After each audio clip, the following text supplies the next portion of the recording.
On va parler maintenant de ce qu'on appelle les structures conditionnelles. Généralement, lorsque vous créez un algorithme et que vous voulez parler à votre machine, il faut, dans certains cas, conditionner des traitements. C'est-à-dire quoi? C'est-à-dire que, par exemple, si vous voulez faire un traitement lorsque la variable ou le nombre que vous donne l'utilisateur est positif, et bien là, sans structure conditionnelle, sans moyen pour dire, écoute, si le nombre il est positif, tu vas faire ceci, sinon tu vas faire cela, et ben on ne peut pas faire ce genre de traitement. Donc l'idée c'est de faire quoi? Tout simplement d'ajouter ce qu'on appelle les structures conditionnelles. Donc on va commencer par la structuration la plus simple. Donc la structuration la plus simple, c'est d'utiliser ce qu'on appelle la condition si. Donc par exemple ici on peut lui dire si notre condition est correcte, alors tu vas faire ce bloc de traitement. Donc ici on aura un bloc d'instruction. D'accord? Et fin si. Donc réellement qu'est-ce qui va se passer?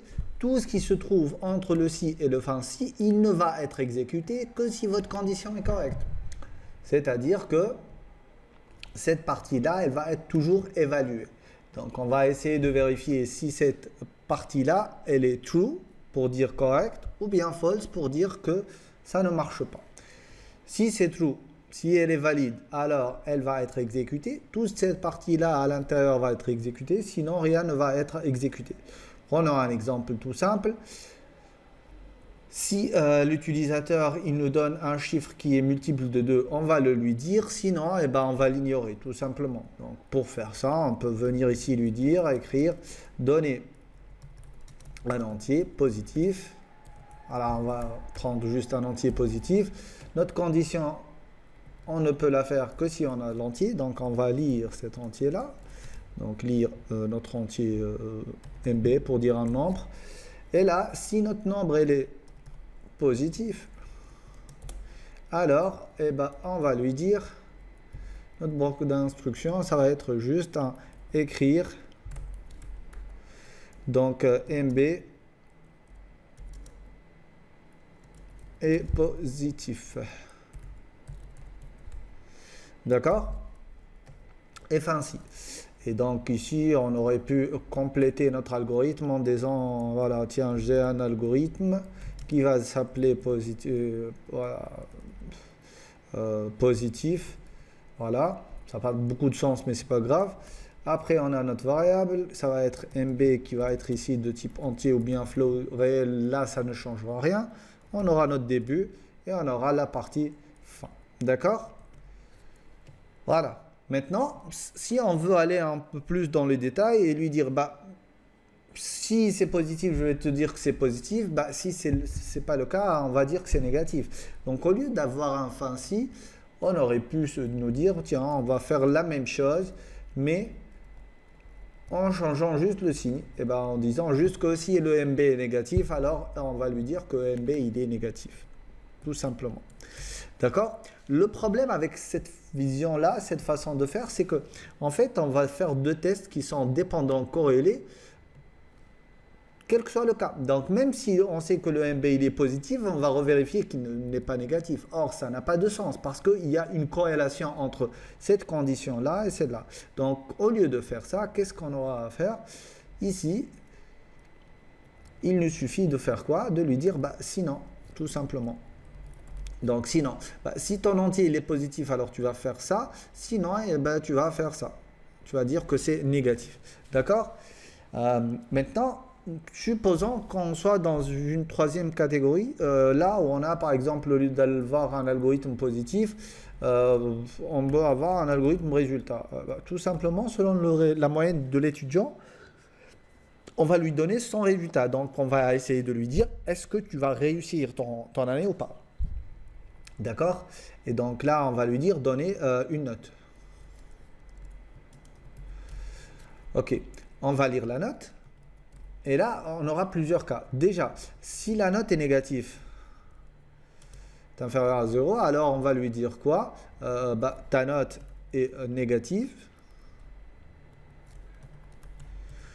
Donc, prière de saisir une note entre 0 et 20.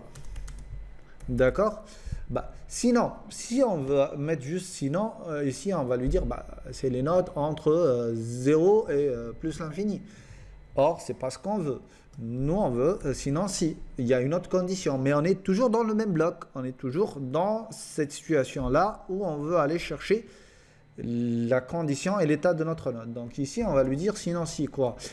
Si la note, elle est supérieure, plutôt inférieure à 10.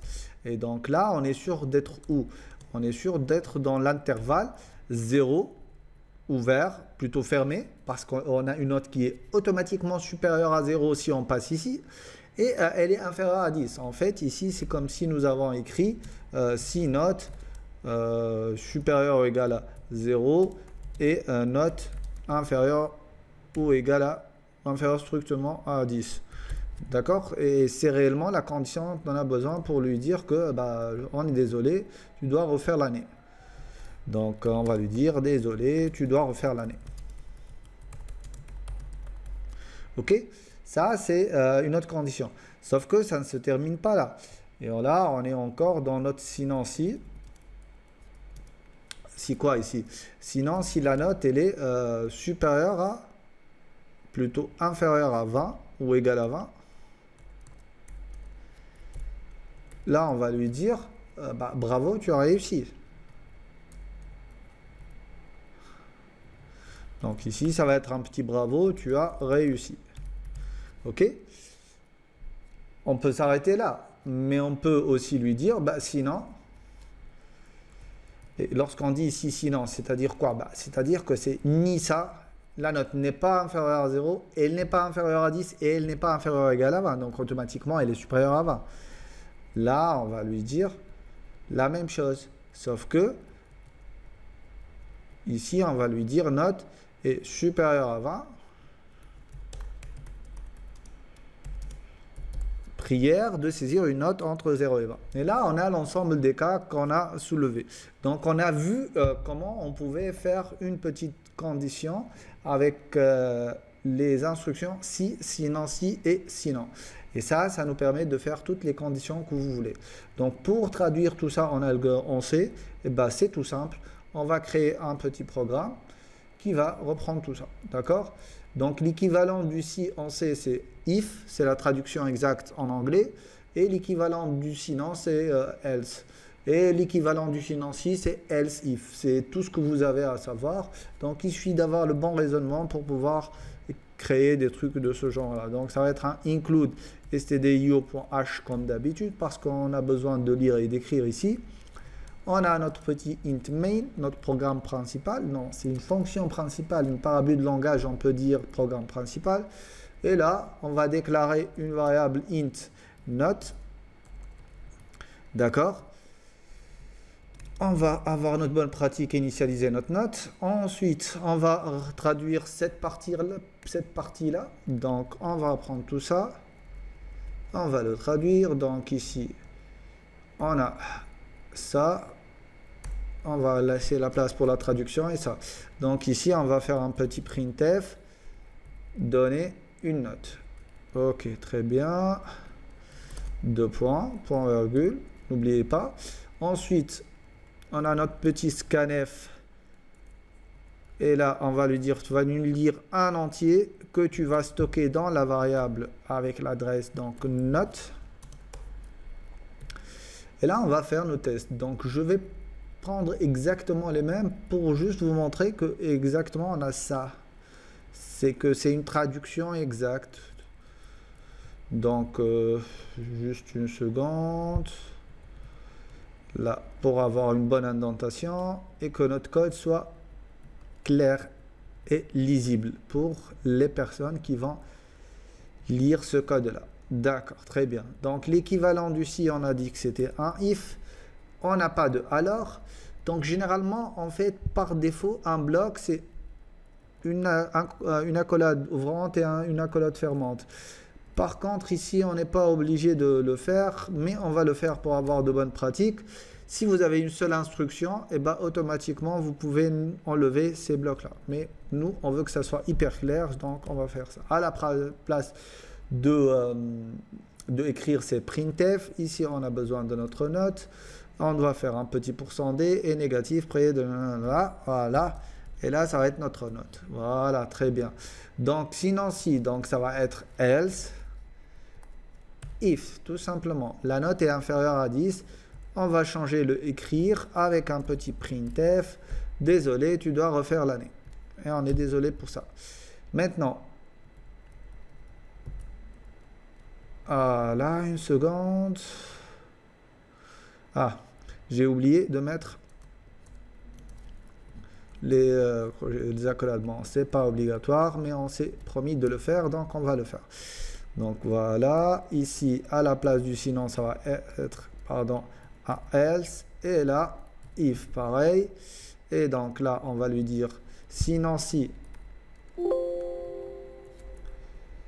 la note est inférieure à 20, on va faire ça. Ici, on a besoin de notre, à la place de écrire de notre printf.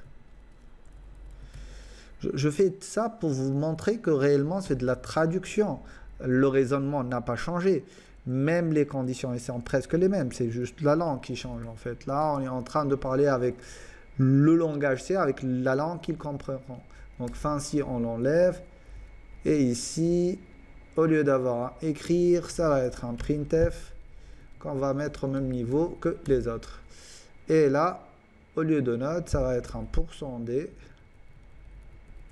Et là, à la fin, on va lui dire, bah, tout simplement, tu vas nous écrire point virgule ici. Et là, bah, voilà la variable que tu dois mettre.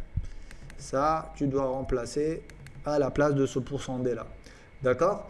On va compiler, exécuter. On va lui dire que ça va être résultat.